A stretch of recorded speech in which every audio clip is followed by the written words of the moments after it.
All right, I'm gonna ask you this right now.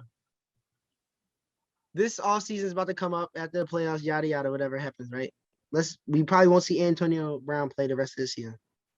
Nope. If somehow, some way, the Eagles were interested in No. bringing Antonio Brown, Heck no. you mean to tell me you wouldn't want Heck no. Antonio Brown? I would rather have Jalen Rager that can't catch a football for his life Jalen, than bro, have Jalen Antonio Hurts is Brown not. the Eagles.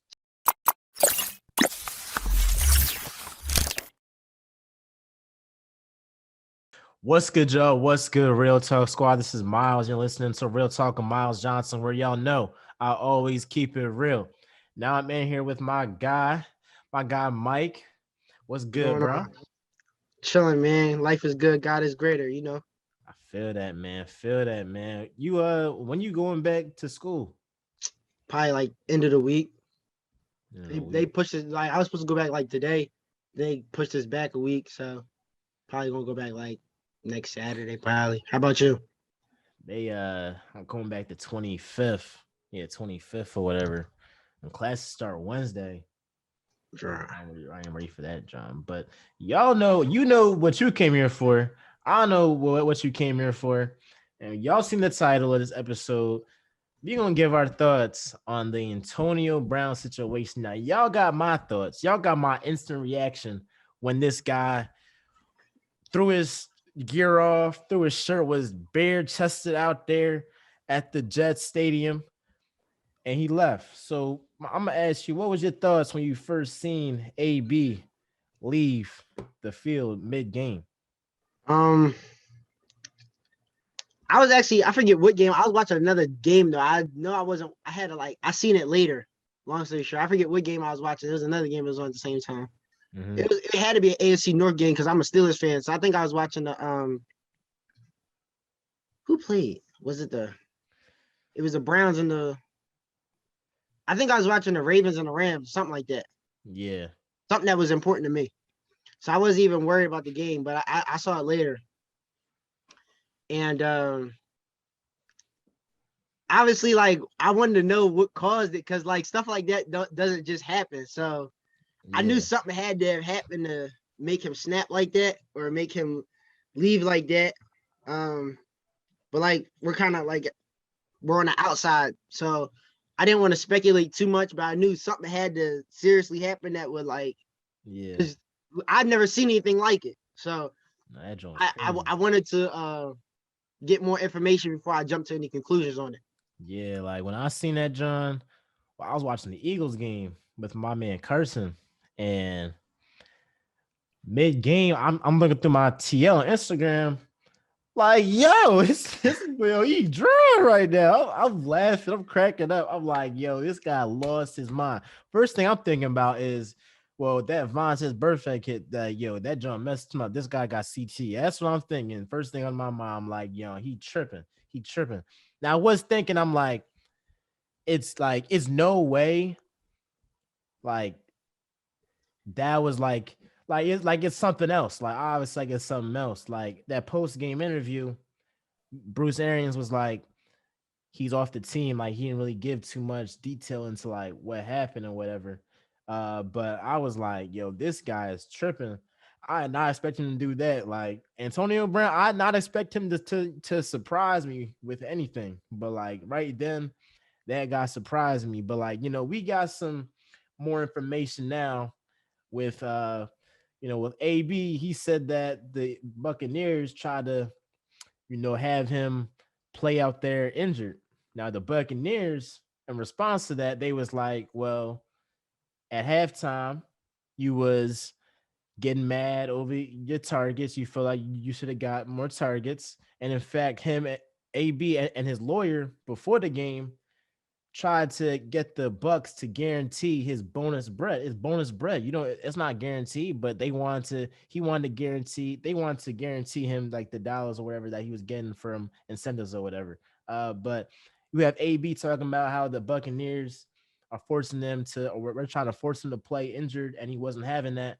But then you got the Buccaneers saying, you know what, he never really contacted like the medical staff and all that. And in that same game, he was mad at halftime over the targets he got. So you believe AB on this, John, or like, what do you mean? I mean, keep it a B. Keep it a I believe B. I believe that there's truth to both sides. Like he showed the text messages. I don't think that like text messages would be like forged. It was real. It was real. And I was just saying, like the way the text messages look from Bruce Arians, like that's definitely how a head coach talk. Like we are not resting before the playoffs. Like that sounds like a head coach. Yeah. So, I definitely feel like there was some validity to where AB was coming from, but also at the same time, like I can understand like if you're already playing injured and it's the back end of the season, last 2 weeks, and a bulk of your contract is based on the incentives that you need to accomplish your stat incentives, but you don't feel like you're getting the opportunity to do that, and you're already injured. I can see where that frustration would come from, and it's like, well, you know what I mean. But I don't think like he just left because he wasn't getting targets. Like, yeah. I So think that like I think that's reason. I think that's a head coach's job to recognize personnel, players, manage egos, and manage how you talk to people. Like everybody doesn't run on the same fuel, and it's like how you talk to someone, like that has a great effect and impact on how they respond to you, especially in work environments or if you're in a position of authority. Like if you got a boss or a teacher or someone who's in a position of authority in your life, but they talk to you crazy, like you're not going to respond. You're not always going to respond in like a yes sir, or like someone's talking to you crazy, like, and you gotta, I'm not gonna say like ego, but like, or I'm not gonna say it's like a pride thing or anything, just your basic humanity. Like someone's talking to you crazy, you're not gonna go for that. You know what I mean? And so you think that even because I definitely believe that BA Bruce Arians was like, get the F out of here, right? that's what I'm saying. And if someone says that to you, like you also gotta understand, like football is two things we know for certain. It's highly emotional and it's highly dangerous. So if you already going out there and you putting it on the line and you already injured, and then someone like they talk to you crazy, they talk to you like you trash, like anybody can respond to that a certain way. Like, especially like we would love for everyone to display the type of composure that a LeBron displays, or someone like Russell Wilson, someone who seems like they're always even keeled, not really bothered. They know how to deal with fans, they know how to deal with media, they know how to deal with coaches, like people that don't really have any problems off the field. Like we would love for every athlete, especially black athletes, we would love for them to all exemplify that. But the truth of the matter is that's just not everybody's human traits. That's not how everyone naturally is. And so like I said, like I think that it's a lot of responsibility on a head coach, like to manage how they deal with people or how they talk to people, in order to get them to do what they want them to do, or in order to get them to buy into the whole team first, or this whole overall goal of winning a championship. Like we even saw, like not to get too far off topic, but like even like someone like Phil Jackson, this guy had to deal with a lot of big egos, a lot of differentiating personalities, and he knew how to communicate to each of his players in different ways to get them to all come center and to get them all on the same page to handle business. And we saw him do this not just one time or not just with one team. We saw him do this with people like Michael Jordan. You see how Scottie Pippen is acting 20 years after his career. You see the type of character that Dennis Rodman has. Then you know how big personalities are, like someone like Shaq and Kobe Bryant. And you had a head coach who was able to like deal with all those different people. And that speaks to his greatness. Of course, like people always gonna say, yeah, he had Michael Jordan, yeah, he had Kobe Bryant, yeah, he had Shaq. They're maybe the 6 most dominant basketball players of all time. But at the same time, he is a common factor there. And there is a common outcome there, which is winning championships. And a lot of that we don't really understand, or we don't really get to see that. But I guess the documentary let us peek into it a little bit, and it showed that Phil knew how to give and take. He knew how to communicate to different guys. He knew that sometimes Dennis Rodman needed to go to Vegas for 2 days to come back and be ready to play in the finals. Like, he knew that, and that was part of his gift. That was part of what made him so great, not just his basketball knowledge or the players that he was surrounded with. No, I'll definitely give you like the guys like Phil did a good job of managing the personalities, but I feel like Bruce did a very good job. The only thing is that AB is a guy that has never worked wherever he's at, whether it's been with Mike Tomlin. He's messed up that relationship. Mike Tomlin's probably the best black head coach ever. He's managed a bunch of wide receivers that are divas, right? I think when we talk about Antonio Brown, he with the Oakland Raiders, this guy calls Mark Davis a cracker. He didn't leak messages with John Gruden. He gets released. Could have got $30 million if he just shut up for 2 days. I don't know what is wrong with him. Then goes to the Patriots. He ends up threatening somebody or whatever. And at the end of that, he starts talking about Robert Kraft and all this. So yeah, Rodman was kind of out there, but he wasn't the type of guy that AB is, that is just selfish, that just is only thinking about himself. Like everywhere he went, it was an entire blow up. Like you got released. Like this is a track record of this guy, to where wherever he's been is really gone up in flames. So like that relationship has been torn. He's burned bridges every single place he has gone in the NFL. And I think with the Buccaneers, if they had other instances where players like, were acting out and all of this, then I could put the, blame on Bruce Arians, because it's like, okay, it's not just Antonio Brown, it's other guys. But if the only guy that's had a problem with the Buccaneers and Bruce Arians is the same guy that has had a problem in New England, in Oakland, in Pittsburgh, then it makes me believe, okay, I don't care what this guy says. If it's a he say, she say thing, I'm gonna go with the guy that has no track record of doing this to people over the guy who has a track record of flaming or burning every single bridge he has with other people. But and I understand that. That's not even something I'm going to argue against. Those were all great points. But he's not the first. He's not the first professional athlete. He's not the first. Like, let's just talk about wide receivers. Everyone thinks that wide receivers are divas. Every wide receiver cares about their targets. Every wide receiver, like he's not the first athlete that he's not the first high profile athlete we've seen with this level of reputation. Is really just so social media metastasizes this thing larger than what it is.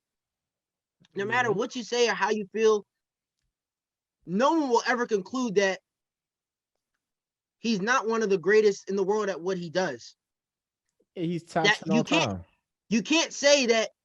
You can't characterize him as lazy. He's under 6 foot. He's under 200 pounds. He's playing a very violent sport, and he's producing at a high level consistently. We've seen him. Yeah, nobody say he's his numbers have never dropped off. And if he was such a cancer, his career would have been done after Pittsburgh. His career would have been really, really done after Oakland. My point is this: Antonio Brown, and we'll get into more of this later.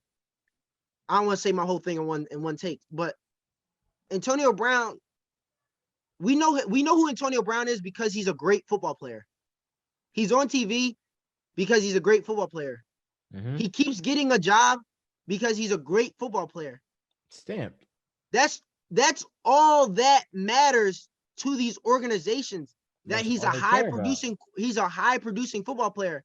But the moment that he's unable to produce, the patience for all that goes out the window. And I think that there's a hypocrite. They're being hypocritical. Hypocrisy. That's what I was trying to say. There's a hypocrisy in that. Edit that out.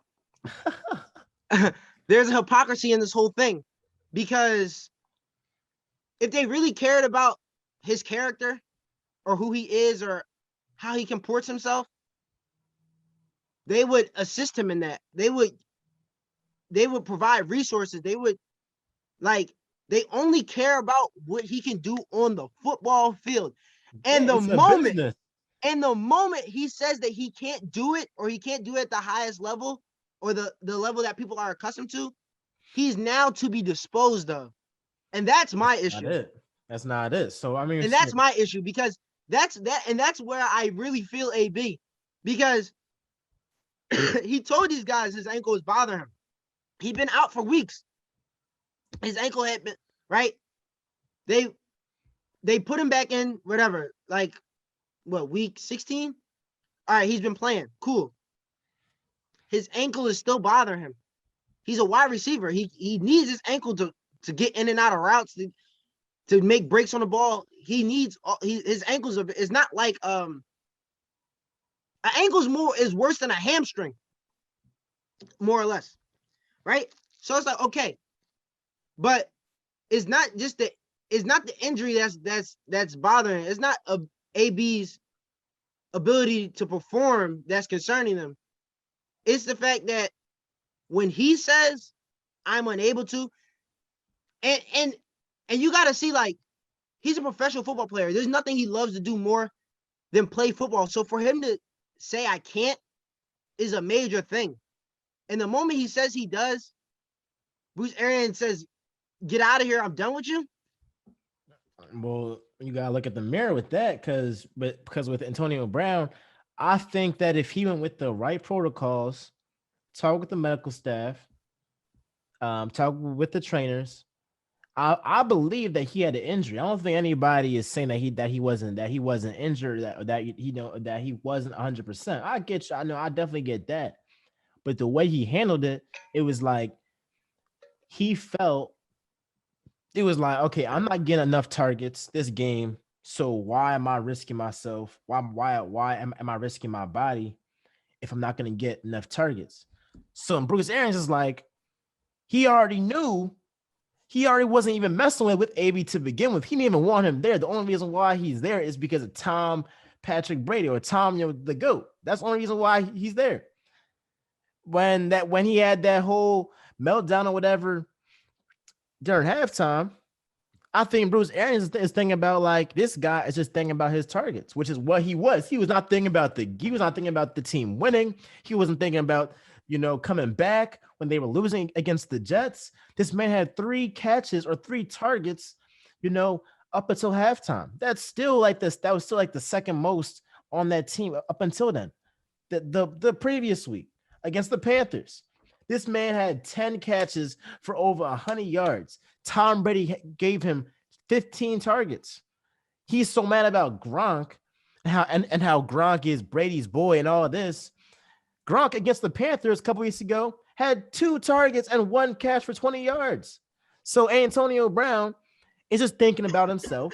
He's just thinking about getting his incentives, which would have never been like a discussion, because he's way too talented to even have incentives, but it's because of all his stuff off the field, which is the reason why teams can't trust him to give him a guaranteed contract like the Raiders tried to do, other teams that have tried to do. So it's like, you got so much baggage with you, teams aren't going to be like, you know what, I'm going to give you a guaranteed contract. That's why you got to play for incentives. That's why I blame Antonio Brown for playing for incentives to begin with, because it's his fault. If he wasn't this cancer off the field, or not off the, or if he didn't have all these issues off the field, if he wasn't a cancer in the locker room, he wouldn't be on incentives to begin with. And another thing, this man faked a COVID vaccine card. He got suspended 3 games. 3 games. If he did not fake the COVID vaccine card, he would have played those 3 games, and he would have probably got those incentives by now. I mean, it was only like one TD catch, like 8 catches, like 56 yards, something like that. He was going to get that in 3 games. And best believe, just like how Tom Brady got him the targets last year, last game of the seasons to get his last game of the season to get his bonus, I believe that Brady would look out for him this week. So I think the main reason why Bruce Arians was like, get the F out of here, which really is like, I mean, coaches be saying that. Like coaches be talking to guys like that. I mean, I've heard high school coaches say that to guys. So best believe if you in the NFL and there's a lot of money on the line, a lot of people's jobs on the line, and you think a guy isn't out here for the whole entire team and he's out here for himself, then he's gonna get mad. And I think a lot of the stuff that AB did in the past, Bruce Arians was thinking about. And he's like, this guy is selfish. He's not about the team. Get out of here, right? But I just don't think that can explain the way, no matter if he cussed him out, said every cuss word in the book, you still can't lead a stadium like that. I just feel like at the end of the day, you got if what he should have done was after Bruce Arians said, get the F out of here. If he just walked back to the locker room, people wouldn't say nothing. Be like, oh, AB is injured. You don't think so?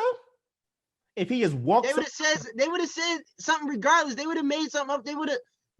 Speculation happens. Like if he's just walking to the locker room, just like any other player that's walking to the locker room, they not gonna say nothing. They would have said AB instead of running out the field. The headline would have been AB walks away from team, and they would have been like AB's injured. Said this regardless. You touched on this. Why is AB in Tampa Bay? Because of Tom Brady. Why did Tom Brady bring him there? Why did Tom Brady bring him to Tampa Bay? Why did Tom Brady bring him to New England?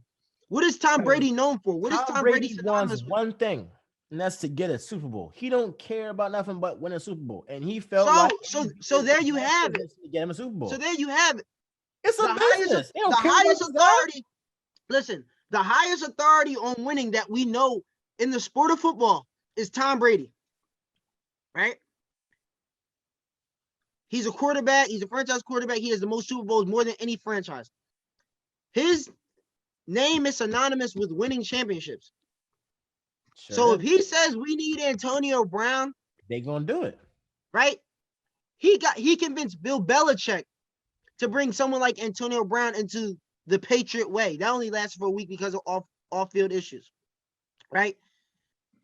He then brought him back to Tampa Bay. Tom Brady has one thing.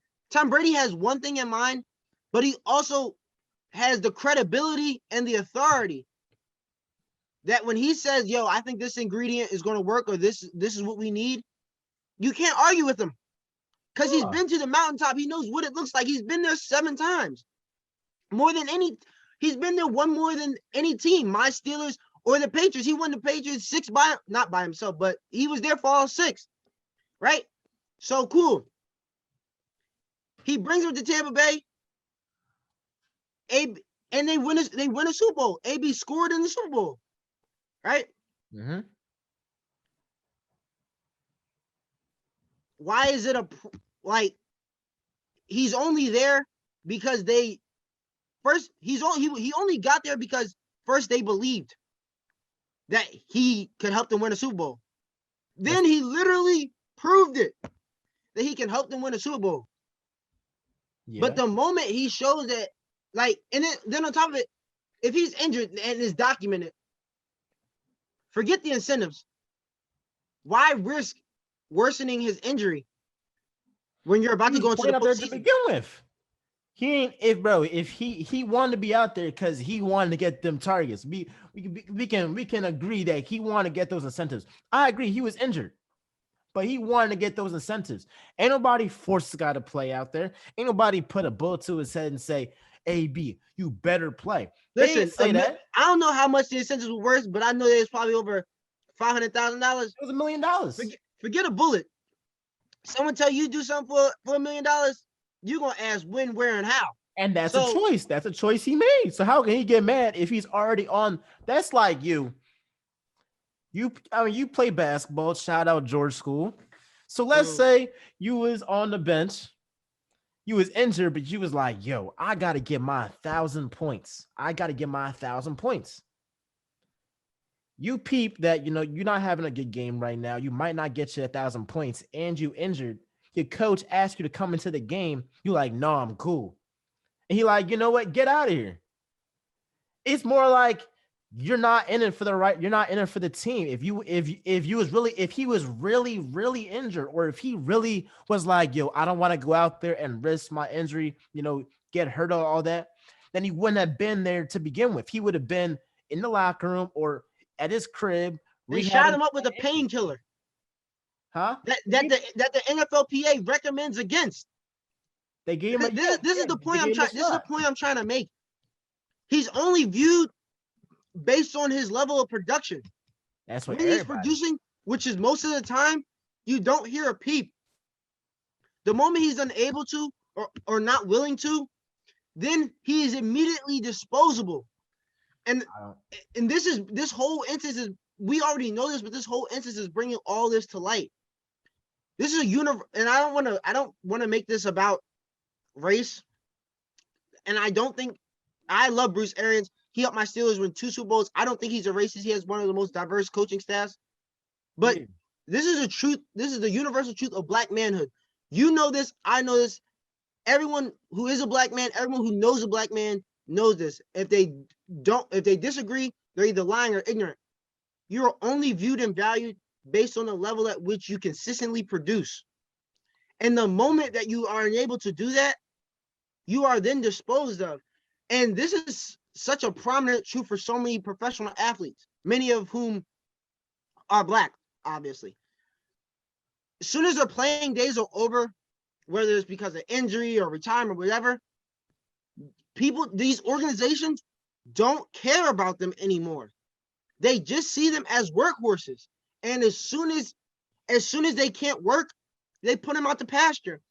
And that's the problem. If they really cared about AB, if they really were about this whole, it's a coach's job to facilitate a team's identity. If the whole thing was supposed to be team first, care first, love your brother, take care of each other, hold each other accountable and all that, he would never say something like that to a player. He would never, if the whole thing is, mind you, they're not even at home. They went from Tampa Bay to he traveled with the team. He didn't practice Thursday and Friday. Not because he didn't want to, because he was impaired. And you know, you play team sports too. If you're not at the highest level to play, then you are hurting your team. Especially if you play a prominent position. If you're someone like AB is someone even as a third option. Why would he play to begin with then? Huh? If you turn the team, you said, all right, so somebody is if they injure or whatever, it wouldn't play to hurt the team. He played in the first half. Like he played in the first and then he couldn't anymore. Bro, he couldn't anymore because he saw he got. Do you think that if Antonio Brown had 10 catches for like 80 yards at halftime, he would be like, yo, I'm hurting right now? Bro, if you have a ligament that attaches your ankle to your foot and it's detached, and then you get shot up with a painkiller that's borderline illegal, and it starts to wear off. Like, are you going to keep everyone's trying to make this about Antonio Brown and his ego, like, but and the only evidence people have of that is off the field. There is no evidence of Antonio Brown being egotistical on the field. What they said is he's a third option receiver, and he's still one of the highest impact players in the league. He's not someone that any defensive coordinator can just not game plan for. And he's really a fourth option receiver, and he's still busting people's heads wide open. Every time, he's still a headache for every opposing defense, week in and week out, just because he's lining up. Even when the only time they get a break is when his personnel group isn't called. Mike Evans, Chris Godwin, and Rob Gronkowski are the three main receivers. Not necessarily in Tom Brady's eyes, but in the in the Buccaneers offensive schemes. That's how the thing is set up. And then the other times they're running the ball to Leonard Fournette and who's the other guy? Jones? Ronald Jones, yeah. Yeah. And AP, if you look at his numbers, they still haven't dropped off. You can't, like, people would say he's a locker room cancer. This thing popped off. They weren't in the locker room. They were on a sideline. There's no evidence that AB is not a team player that we have ever seen. Listen, stop. Let me finish. Listen. We've heard about it. We've seen, what he may do off the field or what he may do in the locker room. But when he gets on the field, he's all about business, and he always handles his business. He always does his job. There is no evidence to the contrary. But the moment that he vocalizes to his coach that he's unable to, or that he can't perform at that highest level, now it's a problem. We've never seen anything like this. People are saying because he knows why Antonio Brown is doing that, because it's not really for the team. It's not really for the greater good. It's just because he's trying to protect himself, which I get that. But you only trying to protect yourself because you was mad at halftime over the targets you wasn't getting. That's the whole problem that I have. So let's just say a hypothetical alternative. He keeps going out there, targets or not, and he really seriously injures his ankle. And then they go into the postseason and they don't have Antonio Brown. Or now he's in his early 30s. What is he, 32, 33? He seriously injures, his body doesn't recover the same way it does when he was 24, 25. He seriously injures his ankle. And now it ruins the rest of his career. And he may only got, 3 to 5 years left? And that's if he's taking care of his body like LeBron does. And you can't do that if you play a violent sport like football. What do you mean thinking of himself? They wasn't trying to. If your teammate, if your coach is not protecting you, who's going to protect you? You got to protect yourself. People try to make it seem like, oh, he's selfish. He's a human being. Those is his ankles. Okay, so the coach tells him to get out. You could have just walked yourself with your gear on. There is no excuse to take off your gear and go and do the peace sign, do jumping jacks, do cartwheels, do all this stuff, and lead the stadium. It's no excuse for that. Because if he was not doing that, if he left just like a regular player goes to the locker room when they're injured, I promise you we would not be talking about this right now. Bro, they might say, okay, what's happening? If a grown man curse at you and do this, he knew what bro. So all right, same way how you said it's gotta be something with Antonio Brown with how he reacted. Best believe, Bruce Arians had that reaction because he knows what Antonio Brown is. Like he knew why he wasn't trying to be in the game. Bruce Arians said when he asked him to be in the game, he was like, no. He didn't say at the time, oh, my ankle's hurting me. Oh, he didn't go to a trainer mid-game and say my ankle is hurting me. He just made the decision at that time. I'm not trying to come in. All right, cool. You're not trying to come in? Why are you on the sideline? Get out the game. Go to the locker room. Go to the medical staff. Treat your ankle. But why are you here?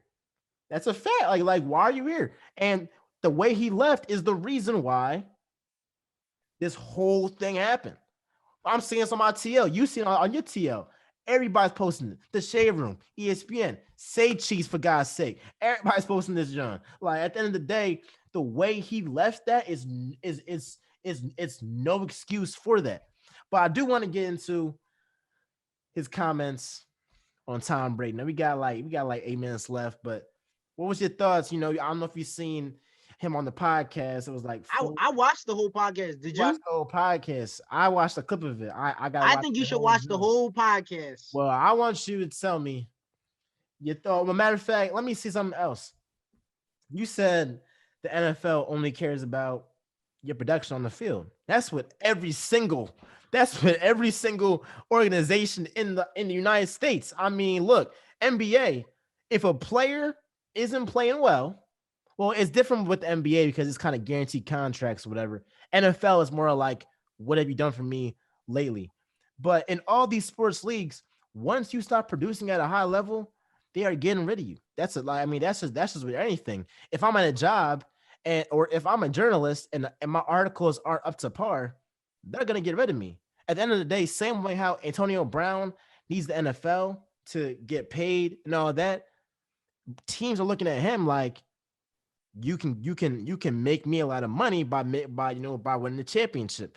Tom Brady, it wasn't like obviously Tom Brady, brought him in, but me and you both know he ain't bring him in just because he's a nice guy. He brought him in to win a freaking championship, and that's what every single GM, every single organization, they bring guys in to win a championship. It's a nobody is just doing stuff out the goodness out of their heart. That's just not that me and you both know that's not how the world works. But I want to get into that Tom Brady situation. And it surprised me because I'm like, this is the same guy that, regardless, even though he only wants Antonio Brown there because he gives him the best chance to win a Super Bowl, this guy brought him into his crib, gave him a chance when it wasn't a lot of teams, or it was some teams, but, I don't think that a lot of teams, I definitely don't think that if it wasn't for Tom Brady, I think the Buccaneers would have released him earlier this season because of the vaccine. But Tom Brady has vouched for this guy. He's never talked down to him, so on social media or publicly and all that. So, what was your thoughts when he basically threw Brady under the bus? He didn't throw Brady under the bus. See, that's the thing. Like, maybe he could benefit more from media training, and that's why I think you should watch the whole podcast because he may not be the greatest at articulating himself in front of a camera like someone like LeBron James is, but he doesn't sound crazy when you really listen to him. And all he was saying was Tom Brady needs people to block. It's incomplete if a receiver doesn't catch the ball. Like and he was saying the same thing. The receiver needs someone to throw him the ball. Yeah. Running backs need O-line to make a hole. It's all like everyone is relying on what he said was everyone is, especially in football, is relying on the next man to do their job so they look good at theirs. So you don't think that was being ungrateful? What do you mean? What is he being grateful for? Hold on. Not like that, like specific, because I mean, like what he said there, like with like is that it doesn't take one person. I mean, that's like common sense. It's a team sport. This ain't golf. This ain't tennis. It's a team sport. You need everybody to win. Now, I will say the media does put a lot of emphasis, a lot of praise on the quarterbacks because I definitely believe that it's the most important position in the game. And if you got a guy like Tom Brady, who before the Bucks got him, were a non-playoff team, and then they get him, he's a Super Bowl. They are a Super Bowl champions. And prior to being a Buccaneer, he won six championships. It begs people to believe that Tom Brady has a big influence on this team, on this organization winning games. But with AB and him saying like, I feel like he wasn't too grateful. Like, but what is he grateful for? Tom Brady brought him in. Tom Brady should be grateful for him. Tom Brady should be grateful for Gronkowski. Gronkowski should be great. Like that's what AB was trying to say. Like, or that's what I got from it. Like, It's not like I'm not saying I don't know these guys personally, so I can't make value judgments on their character. But Tom Brady brought AB in not because he's a nice guy or because he's a great football player. He trying to win, yeah.